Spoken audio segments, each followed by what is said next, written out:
Welcome to another episode of Carlton, people. I've got a very special guest today who's flown to Melbourne from Sydney specifically for this interview. Absolutely, like just for this, yes. Raffi, welcome, mate. Thank you very much. It's great. I feel like this has been a long time coming. Like, I've been messaging you, like, oh, can I be on, can we do a Carlton People thing? And things never really aligned properly, kind of like until now. Yeah. So I'm just glad to be here. Well, welcome to Melbourne. Thank you very much. Welcome back to Melbourne, I should say. Yeah, that's right, yep.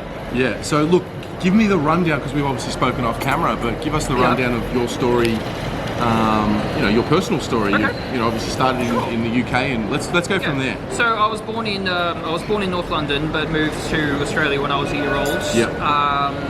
So I was born in a suburb called Islington, which is in the north, which is kind of near Emirates Stadium, kind of the Arsenal home ground sort of place. Yep. And yeah, like, I've obviously got no memories of what London was like there, but my earliest memories are of the sort of Chelsea, Edithvale area, and then sort of moved to Thornbury when I was maybe 11 or 12, then moved back to the UK in my early 20s, lived there for a bit, then came back to Australia, met my wife, then moved to Sydney, and now I come back to Melbourne every chance I get. Love it. You were talking about the tradition of every year round one. Yes, yeah, that's right. I told her, because she works quite a senior corporate job, so she had far more to lose moving to Melbourne than I did moving up to Sydney. But I said to her, I'm making round one every year, and she said fine. Like, as far as partners go, she's very understanding, very laid back, very easy. She knows what the football means to me. Yeah. I mean, like, I watched football on our honeymoon. Yep. So, it's like that level of leniency. So, like, how funny is it? I think everybody's got a random story of like the most wacky place they've watched a game, whether it be somewhere in the world or during some sort of vacation or a honeymoon, whatever it is. I think we've all got those stories. Yep. Let's go to the footy. Yep. So tell me about how you became a Carlton supporter and what the club means to you. Okay, well, I mean, it first started when I was about 5 or 6. I choose Carlton as my team. Yep. No one told me to do it. I had no friends who were Carlton supporters. There was no family member. I guess because at the time, like, we were like this big dominant club, so I just chose them. And I remember rocking up to school and telling my friend at the time that I was a Carlton supporter. And he said that if I didn't support the Swans, which are his team, they wouldn't be my friend anymore, because, little kids can be dicks. Yeah, they can. And I swapped to the Swans, and 3 guesses what year it was.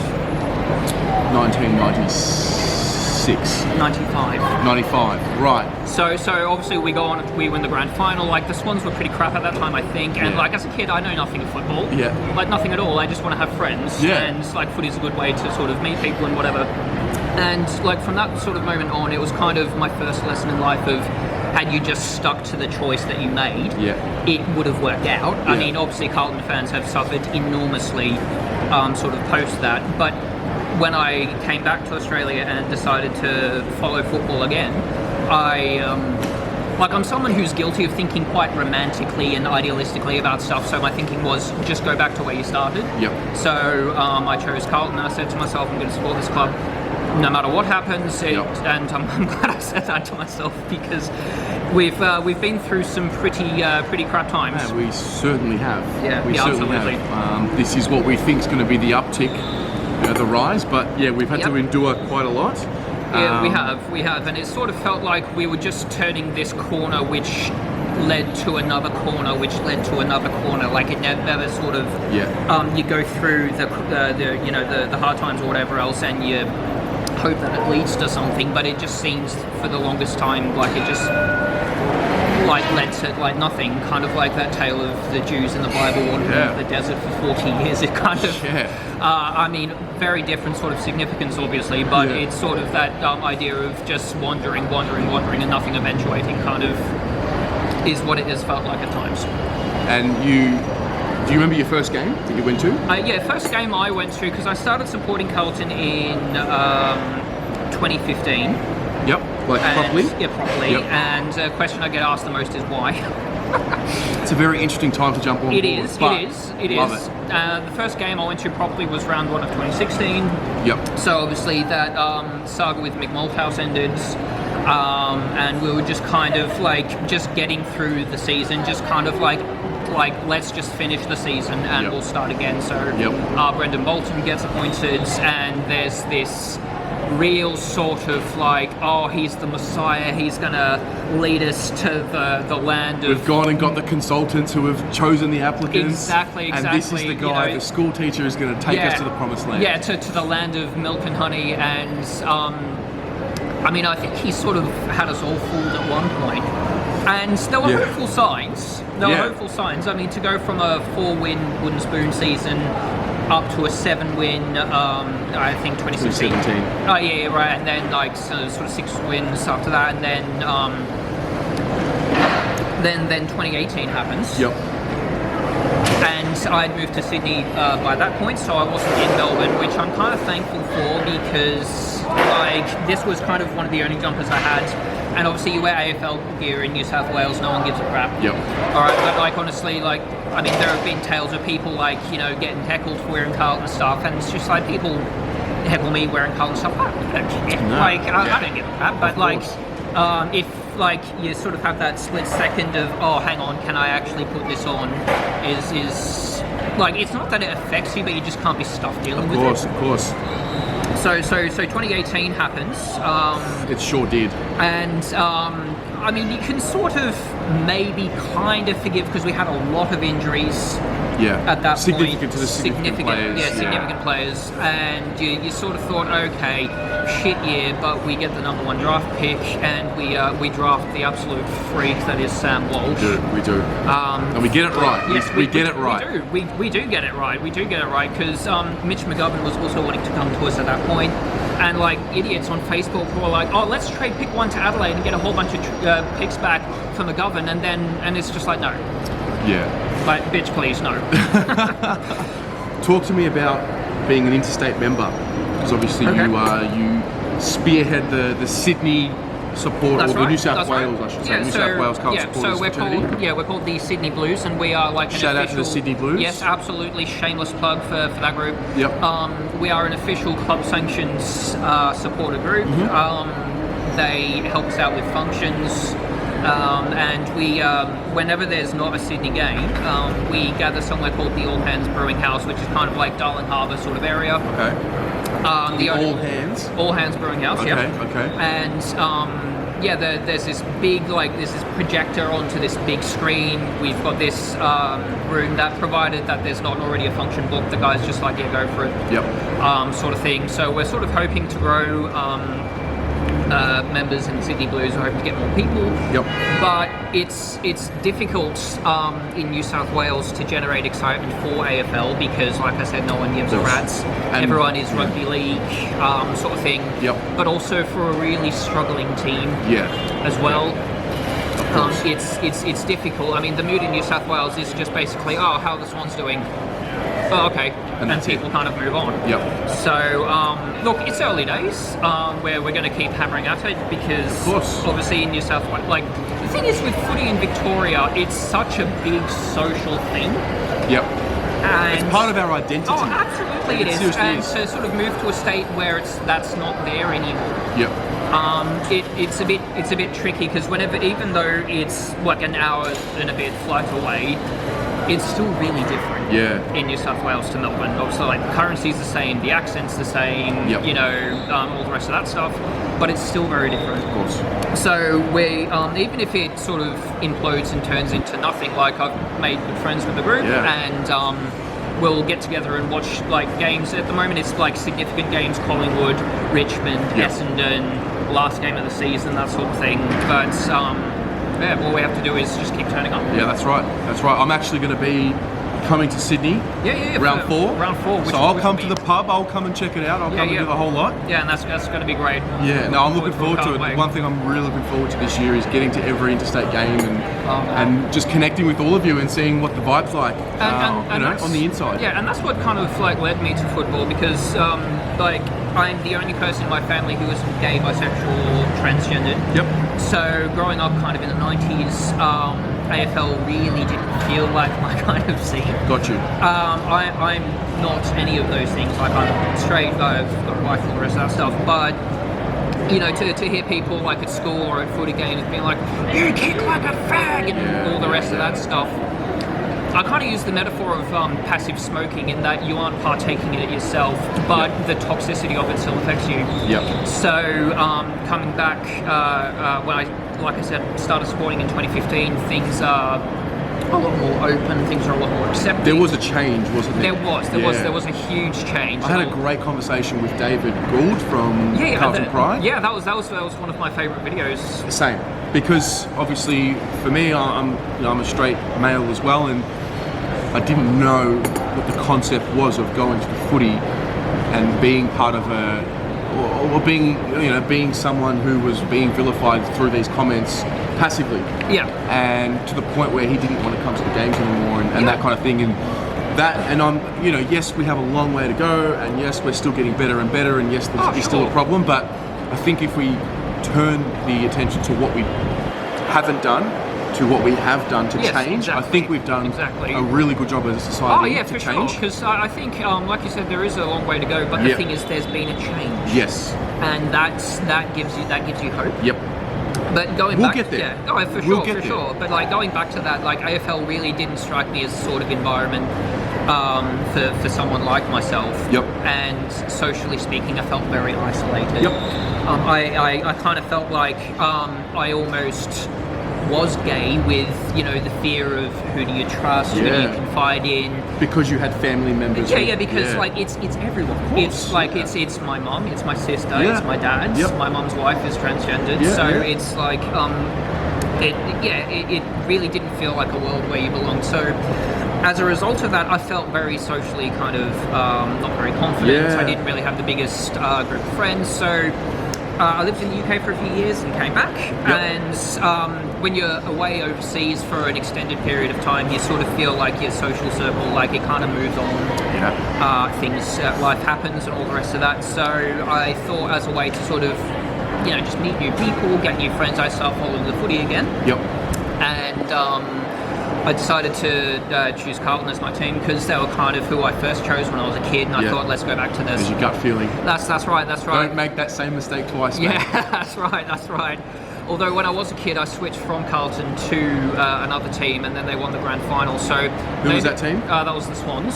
Oh, okay. Right. Yeah. So maybe I should take one for the team and start supporting someone else, because the last time I swapped from Carlton, they actually started becoming like good. Well, they always were good, but they won the grand final. I can see your point, but I respectfully decline that offer. No. And you will stay as a blue bagger. I absolutely will. I absolutely am. Because it always had to be Carlton.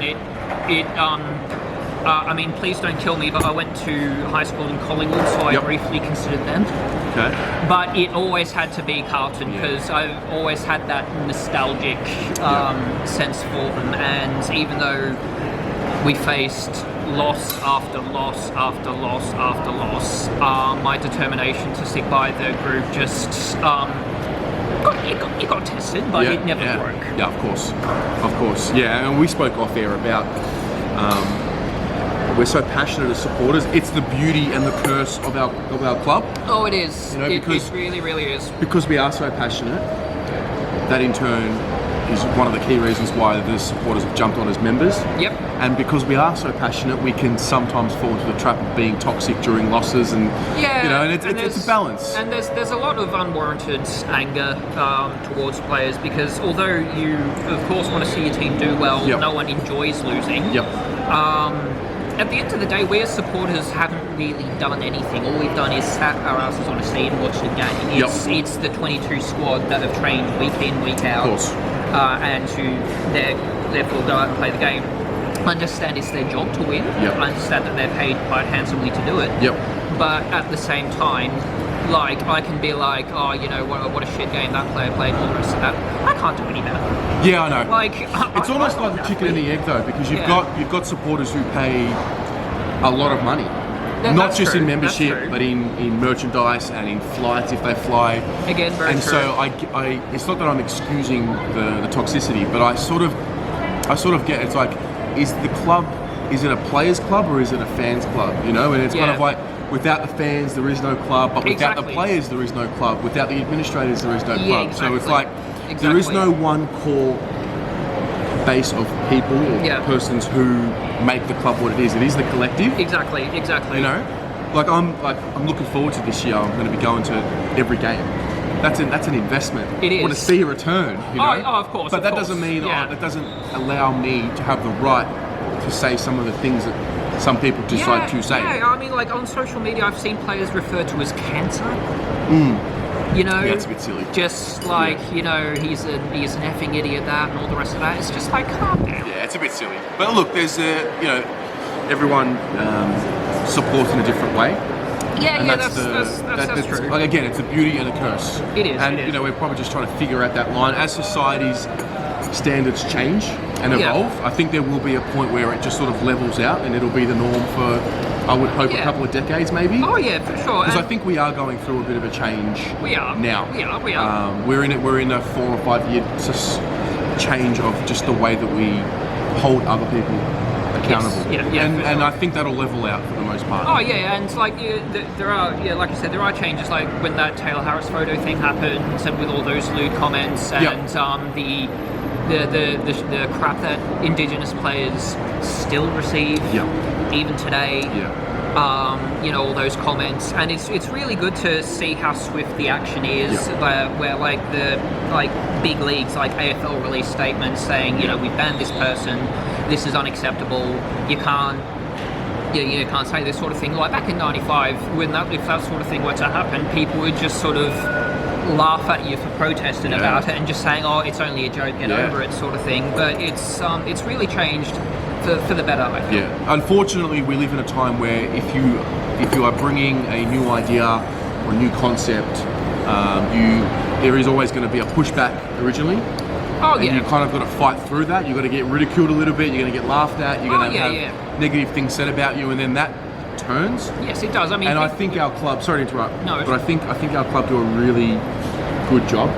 I think so. Of tackling these issues, particularly like the women's team is almost like it's its own entity now. Yes, it is. And the issues they tackle in the Game Changers podcast, and the dedications they have each round.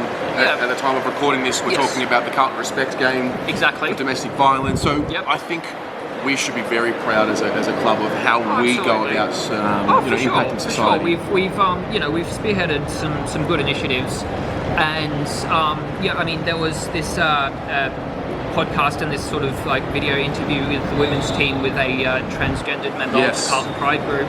And later there was a video of this domestic abuse survivor who had gone through such a horrible event. It's like that in itself is enormous. I mean, like particularly having the transgendered person. Not that it's competition or anything like that. Of course not. But each affects in a different way. Oh, absolutely, and each is equally valid. But I mean, like I keep saying, back in '95, like you would have never have had a transgendered person speak to a group of players. No way. I mean, even like the Swans and the Saints have got a Pride round, which is also in addition to making round one every year. I also try to make a Pride game. As well, not for myself but for my family. And there are really positive, really hopeful signs that have actually come from change. So it's great to see, and people like myself feel more welcome at the footy. And it's a beautiful thing because that's the overall tick. Yeah, it is. At the end of the day, you should be able to say that. Everyone should be able to say that. And like the thing is, AFL is the greatest sport in the world. It seriously is. Bar none. I'm not listening to anyone. Like there's no use debating it with me like because I gem. won't. I people will don't not know. listen to you. I'm not going to listen. AFL is the best. End of discussion. See you later. Love it. I grew up playing basketball my whole life. And I love the game, but nothing gives me as much joy as watching the footy, playing footy. Nothing's compared. And because I'm not really a sporty person. I mean, I go to the gym on a pretty regular basis, but that's about it. But I'm super into AFL. Like I don't really watch EPL. Like I kind of have a mild interest in rugby, not really. Don't follow basketball or hockey or the Olympics or anything, but I'm just so obsessed with AFL, and I don't really understand it to the depths that someone like yourself Dan, like Nick from the cheer squad, or that Heath Buck dude from My Blue Heaven, like shout out to Heath Buck. Yes, shout out to you. So when you interviewed Nick, he was talking about like 45-degree angle kicks out of defense. Like, I don't know what any of that means. Yeah. Like, I don't get it. Like, I'm glad you brought that up because we had a conversation at the beginning. Yeah. And I think I asked if you would be interested to come on. You were like a little bit hesitant because you haven't been watching the game and you felt like yeah, that's right. And that's why I'm glad to have you on, because I think, and we get caught up in it a little bit in Australia, the whole competitive side of things, and I'm glad you now feel comfortable. Like, you don't need to be an expert in X, Y, and Z. Like Dan, for example, the guy is just on another level when it comes to numbers and it's just it's like something else. I'm a little bit more of a, I'll put it on face value and talk about what I saw and talk about my emotions and tell the story. Yeah. Everyone's got their thing. Yes, they do. I mean, like, because as I said, growing up with the sort of complex family that I've got, I never did Auskick. Yep. Or anything like that. So although I grew up sort of in and around it, like you grew up in Melbourne, you can't escape the footy. No matter how hard you try, you just can't do it. So like First question I ask someone when I meet them, who do you go from the footy? Yeah. It's the way to break the conversation. Yeah. And so like I didn't grow up with Auskick. I don't know like tactics in depth. I'm starting to learn the difference between inside and outside mids. Yep. How someone is more of a lockdown defender versus like a spoiling defender, like how Liam Jones is really good at spoiling, and Jacob Wiedering is really good, sort of like on his man sort of stuff. So like I'm still such a student when it comes to footy, and I'm learning all the time. Yep. And I'm sure a day will come where I can just prattle on about various things like Dan does, and all the rest of that stuff. Yeah. There are many times where we have conversations and it'll just go in one ear and out the other, and I'll ask him about it again just because I'm not sure. Yeah. But the comment about student of the game, we're all students of the game. Yeah, absolutely. Neither of us have played at that level. Nope. So we don't like. I mean, I've played local footy, won a premiership in the reserves, but that's about as far as my on-field experience it's still comes. an achievement in itself, but for me, it's just about documenting as a fan what do I feel during each game and after each game, and there's a place for everything. There is, and just like the world of football and the world of AFL, just means so much. Like it sounds kind of silly and melodramatic, but I can't imagine my life without it now. Like, we're not talking about a person or anything. Of course. But like, it's just because I play guitar and people think, oh well, that's social. Go to an open mic night and play a few songs or whatever. But I was really quite a nervous guitar player. Whereas with the footy, I didn't have to prove anything. All I had to do was cheer when we scored a goal. Yep.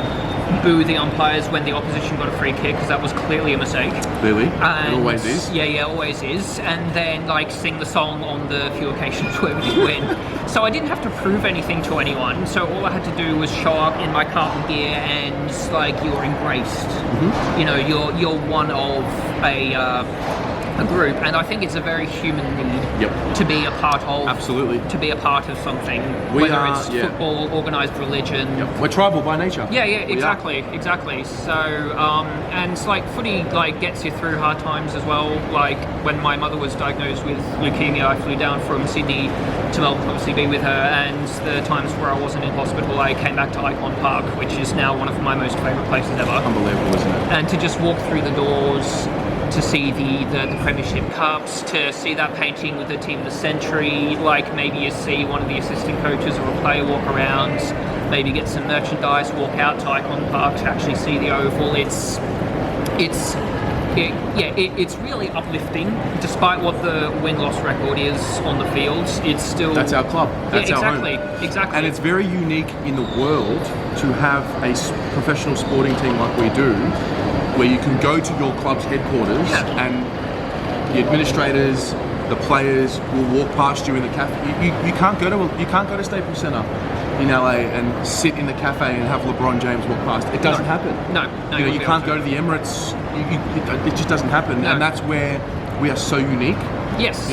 There is a closer connection between player and fan, and it's one of the many things that makes our game. Oh, absolutely. I mean, it does have a dark side as well, obviously, with the abuse that players get on social media. Like when Levi Casbolt was going through his, shall we say, erratic period up forward. Like I'm sure the poor man got horrendously abused. Yep.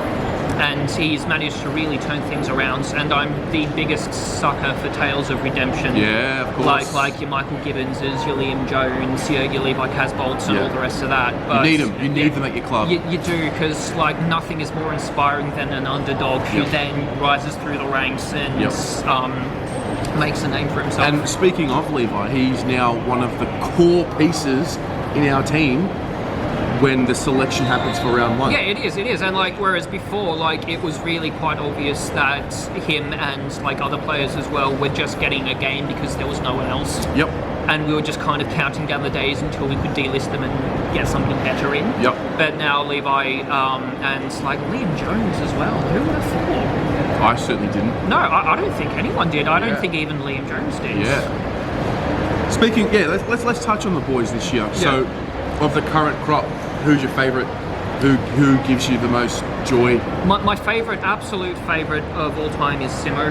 Yeah. Just because he's been so loyal to the club throughout our darkest days, because there have been plenty of them. But his dedication has never wavered. Yep. I mean, sadly, I really don't think he's going to taste that ultimate success. Raffi, why must you be so? Oh, look. I mean, like, I'm optimistic about this season, but do I think premiership is a big call? It's a big ask. So, Simo is my favourite player, like, of all time, because loyalty is something that really means a lot to me and just warms the pockets of my heart. But at the same time, if a player sees a better opportunity somewhere else, so long as they're not a dick about it, then I don't begrudge them leaving. Got you. But yeah, Simo, I would say, is my favourite. Got it. Yep. I'm a very proud Mark Murphy fan. Yes. He was like, because he was, when I was 14, he got drafted, and it was kind of like when my memory kicks in of, watching every week, and he was like this young up and coming midfielder. It's like, oh great, this will be one of the people to take this club forward. So I just lashed onto him, and then obviously Judd came, and it's good. Now we've got a plethora of young talent who we will remember that, like, every single game they play. Like Zach Fisher, I can tell, I remember every single moment of his career. Yeah, and it's like I was at his debut, and I met Anthony Koutafidis there. Yeah. So again, it's just that thing of being because I'm part of the Carlton cheer squad as well. Yep. And just being able to meet Koutafidis, because he was a name that I remember from my childhood. Koutafidis, of course, Shanahan, Silvani, etc. So shout out to you, Anthony Koutafidis. Yes, shout out to you, mate. He's a friend of the pod, friend of the channel. Yes, and a lovely guy. Yep. Lovely guy. I mean, I met him for all of 2 minutes, shook his hand, but like even that was enough to be like, he's a good person. Yeah, absolutely. Well, mate, it has been a pleasure. Oh, it's been so good. It has been a pleasure. Long time coming, but we got there. Yes. So there's a few things. I'll see you round 1. Absolutely, yes. After the game, fan cams. Yes, absolutely. We'll get you on there. And then I'll see you in round 4. I'll be in Sydney. I want you to take me around and show me me around town. I want take me to this pub. Yes. Show me what there is to see. Yes, and definitely. I just can't wait to connect with you all. Same here. Pleasure, mate. No worries. Thank you.